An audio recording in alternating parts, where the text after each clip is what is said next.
Well, good day, my friends. It's your old pal, Jordan the Lion. How are you all doing today? I hope you said well. I'm doing great.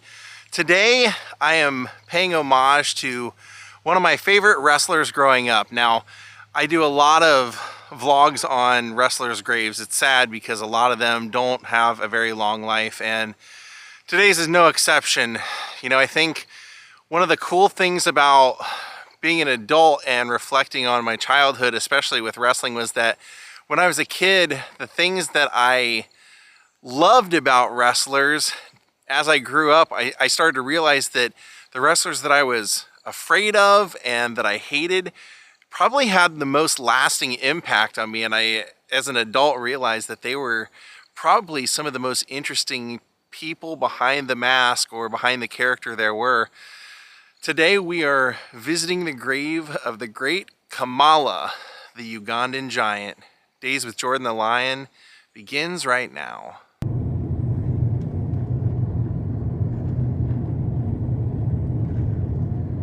We've been looking at this kind of road for about the last 10 minutes.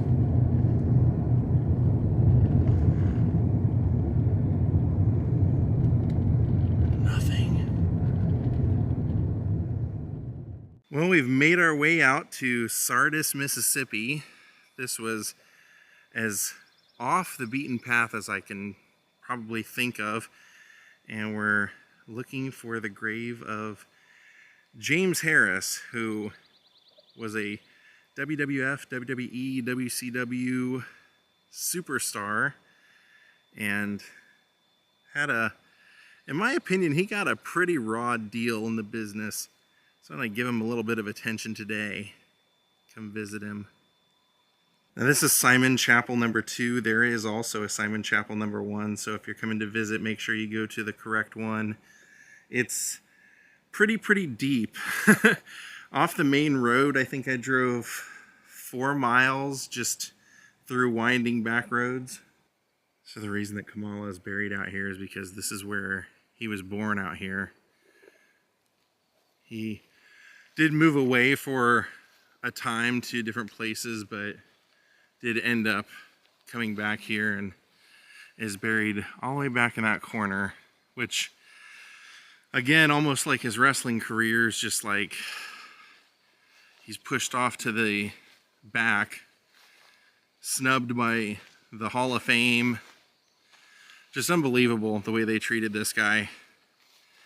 Name was James Harris, and his father was killed when he was 4 years old. Didn't know anything really about his father. And he ended up having to drop out of school. He was just in his teens to go to work. He knew he was going to have to be a farmer to support the family, was already doing farming work and everything, and dropped out to do that. He ended up not really being able to make enough money, so he started stealing things and living in Mississippi in the South in the 60s and 70s, and being a thief almost certainly was the wrong road to go down. This is actually his grave right here without the headstone. So he was actually from a small town and had broken into someone's house and stole things, and word got around that it was him, and a local police officer told him to get out of town. So he went and started a new life, and there you can see Mr. James Arthur Harris, born May 28th, 1950, died August 9th, 2020, age 70.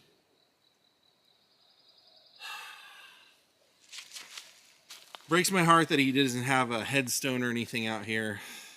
In fact, I've already contacted a friend of mine who is connected with Kamala's family and asked, you know, is there one coming, or is there a way that the fans can put together something to donate, because he certainly deserves it.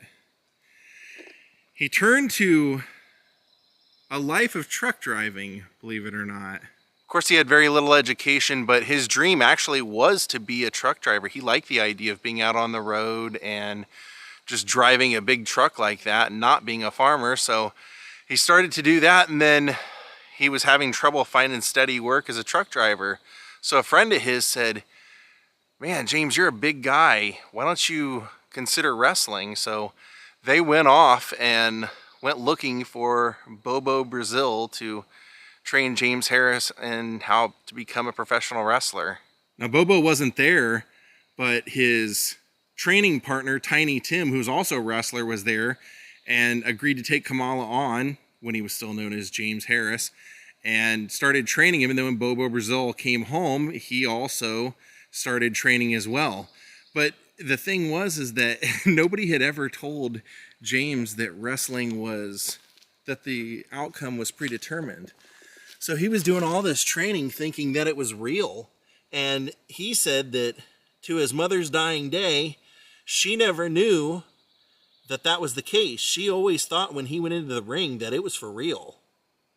So he started training. He says he wasn't real good because he didn't know it was fake. And then the night before he made his debut, he, you know, they smartened him up, is what they call it, and told him that it was, you know, predetermined. And he said he was having trouble kind of getting the hang of it. So he went back to truck driving for a while. And then people started calling, wanting him to, you know, they needed a big guy. But problem was, in the wrestling business back then, if you were African American, you were basically a novelty. They treated you like a novelty, and they only had like maybe 1 or 2 on a wrestling show per night. So he didn't have a lot of opportunity to be a wrestler, but he ended up getting an invitation to go wrestle overseas in London and Japan, and he took those. And then by the time he left there and came back, he started having some opportunities, and he was wrestling at that point by the name Sugar Bear Harris, which was a name that he had from when he was a kid, Sugar Bear. And then he would also wrestle under the name the Mississippi Mauler, and then he was Big James Harris. And then one day, while he was in the when he was under contract overseas, back overseas doing a gig, he ended up breaking his ankle, and they canceled his contract. So he came home and went to see one of his friends wrestle one night, and it was in Memphis. It was the Memphis Wrestling, and Jerry the King Lawler saw him and said, hey, do you want to make more money than you've ever made in your life? So Jerry the King Lawler was just coming off of all of the publicity from doing the Andy Kaufman stuff, and he was looking for a new guy to wrestle. And when he saw this big African-American guy in front of him, he said, you know, I've been looking through these National Geographic. What if we turn you into like a Ugandan headhunter giant? And that became Kamala. Jerry Lawler was a really good artist. He was like a comic book artist, so he ended up doing all the paint on Kamala. He would put the face paint on, would paint the stars and the moon and everything on his belly, and would teach him how to do it as well. And they even got the name Kamala from Dr. Kamala from the National Geographic books. Thus, a terrifying character was born. Like I mentioned in the opening, as a kid, there were 2 wrestlers that just terrified me out of my mind. Kamala and The Undertaker, because I really thought Kamala could actually, I thought he was a cannibal. I really thought this guy couldn't speak English. He'd come in slapping his belly and, you know, just grunting and making all kinds of noise, and he'd always have a handler out there keeping him in line. And, you know, you just kind of felt like if that handler wasn't out there to communicate with him, he'd just go crazy and run through the crowd, like biting people's faces and stuff, because when he was wrestling, that's what he would do.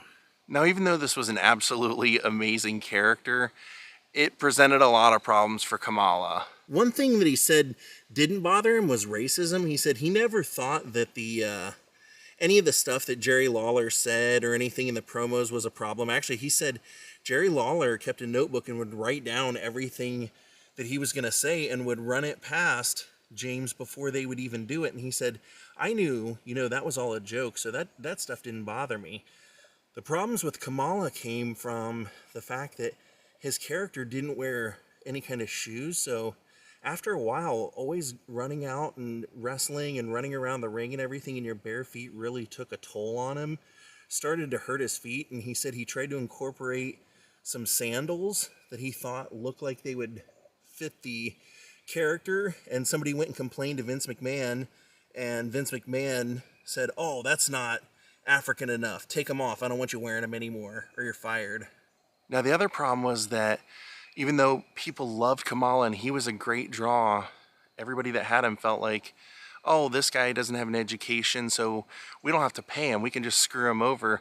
He felt a lot of that had to do with racism, that they just didn't want to pay a black guy to, to be a wrestler or the same amount. And he would find out often that everybody he was working with was making a lot more money. He used, for example, one time where he said he got paid like $13,000 to wrestle The Undertaker and found out The Undertaker got paid $500,000.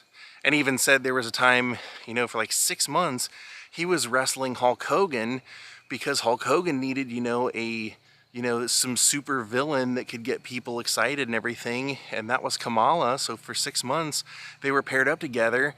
And he said he never made more than maybe like a couple of $1,000s, if that, like $3,500, $4,000 a week. And he said Hulk Hogan at one time said, boy, I hope you're getting your money because I'm sure getting mine and all this. One point he said he went and complained to Vince McMahon and said he thought he deserved more money. And Vince said, I think what you're getting's enough to live on. I think that's fine. I don't think we have anything else to discuss. If you're not happy, you can go elsewhere. So he said that was pretty much that. He didn't have the heart to go anywhere else. And he said, but when he worked with the Ultimate Warrior was really good to him. He would even say, look, I know you're not getting paid very much, so where are you staying? What hotels are you staying in? He'd say, oh, I don't know, just whatever cheap motel I can find. He said, no, from now on, you're going to travel with me. So you come to the hotel with me because Vince is paying for my stuff anyway. So I'll get you a hotel room in my hotel and you can ride in the limo with me. And he said he really took care of him. Problem was, anytime Kamala said anything or, asked for anything else, they would just say, oh, okay, well, we don't need you anymore. And they would end his contract. And then 3 months later, when they knew he was hurting for money or he was back to driving a semi, they'd call him up and say, do you want to make $3,000 to show up and do this one thing? And that's the kind of stuff he would end up doing. Now, sadly, he had diabetes and was supposed to go on dialysis, but originally didn't. And it just made it worse. And for years, he was, since he wasn't paid like the other wrestlers, he didn't have a ton of money. He was trying to get by and would do independent wrestling shows for a couple of $100s sometimes. And basically had to call it quits in 2010. His very last match was, sadly, a humiliating Juggalos wrestling event with Insane Clown Posse. And he had to stop because within the year, he would end up having to have his toes and then his foot and then his whole leg amputated. Which I saw an interview with him. He just started crying and he said, my whole life, growing up in the South and everything, you were just treated different. And I always just wanted to be normal. And when I looked down and my leg was gone, I just cried because I knew people would never see me normal again. And then, a couple of years later, he'd end up having to have the second leg amputated, and he didn't have hardly any money. Coco Beware ended up buying him a motorized wheelchair so that he could get around. Pretty sad. The end of his life, he had lost both legs, was in a wheelchair, and would spend his time. He wrote a book called Kamala Speaks, which I have. My friend Earl Skakel got me a signed copy, and directly from Kamala. Helped the proceeds and everything went directly to Kamala when he was alive. And he would make handmade chairs and paint the chairs and sell those. he would make wood paintings of the masks that he wore in wrestling, and basically that's how he would get by. He ended up needing operations and or tax money because he was going to lose his house, and they did Kickstarters for that, and fans ended up raising all the money for him. I believe even when he passed away, fans raised the money for his funeral expenses, which is why it's extremely sad that a guy who is basically neglected and just disrespected by the WWE after a wonderful career, decades of wowing audiences and filling seats, that not in the Hall of Fame, doesn't have a headstone, just a absolute disrespect. Now, one of the most famous things about Kamala's life, if you hear any interviews with him, is him telling the stories of his altercations with Andre the Giant. Andre did not like anyone that was big and did not like anyone that had the word giant in their title for any reason. If they did, he basically let him know who was boss. Big John Studd, people like that, he bullied. And the first time that they worked together, James said that it was in Oklahoma City. He was paired up with Andre, and he said Andre felt that he did something wrong, that Kamala did something wrong in the match, and during the match screamed out, "You stupid MFer," and really hit Kamala hard. And he said, I was 32, I was in pretty good shape, I was a big guy too, so I just let him have it back. I hit him back, and for the whole match, we hit each other hard. He said, but I wasn't going to take that from him. And the next time we had a match was in Baton Rouge. He said he sewed a pocket into his loincloth and put a .357 handgun in there. When he showed up to the arena that night, he walked up to Andre, pointed the gun in his face, and said, now you listen. We're done with what was going on. And he said, Andre put his hands up and said, oh, I sorry, boss. I sorry. And Kamala said, look, it's over. You're not going to be doing none of that stuff anymore. You hear me? I ain't afraid to use this thing. He said, Andre said, oh, it's okay. I'm sorry. I not think sometimes. Kamala said, well, you better start thinking from now on. And he said, from that moment on, until Andre retired, he wrestled with that handgun in his loincloth every match. And when Andre retired, he quit using a handgun, started using a knife. Now, he said mostly that was because of Andre the Giant, but not totally, because they had crazy things where fans had stabbed people in the past, especially if you were a bad guy getting heat. You never knew what could happen. But also wrestlers had been killed, like Bruiser Brody, in Puerto Rico when they were wrestling there in a shower. So he just felt like he should always have some sort of protection, being an African American in basically a white business during that time. One funny story, wasn't really meant to be funny, but he had all that stuff painted on him as Kamala by Jerry the King Lawler. And he said one night he went up to Jerry Lawler and he said, Mr. Lawler, why do you keep painting that banana on my stomach? And Jerry looked at him and he said, James, that's a moon. Just saddens me that him passing in August of 2020 and there's still no headstone. I just wonder what's going on with that. Like I said, I know he did not have any money towards the end of his life. Usually the WWE steps in and gives people legend contracts and takes care of them, makes sure they're okay, bad stuff doesn't happen. He had one at one point, but they didn't continue it, so it was sadly up to the fans to help take care of him.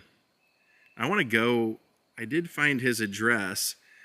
He spent all of his time at that house doing those paintings and making the chairs and stuff in his garage, so I'd like to at least go by and see it.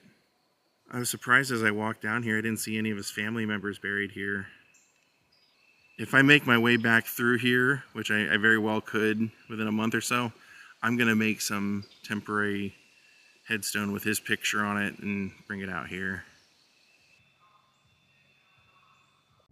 It's actually pretty sad when you think about it. A guy who started his career in the 70s, in the 2000s was still, having to go back and be a truck driver because he was basically making the same amount of money on the road wrestling, putting his body and his health in line.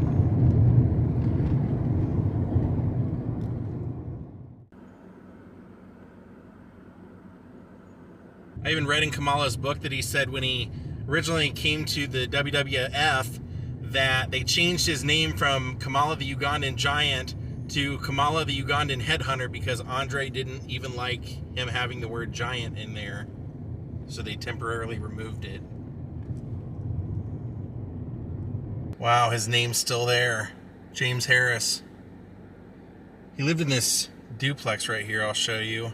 It's interesting because I found an interview of him right out in front. He's doing an interview from his front lawn, and you can see that part of the house behind him. Kind of interesting. Poor Kamala. Guy deserves so much better. That would have been his last residence.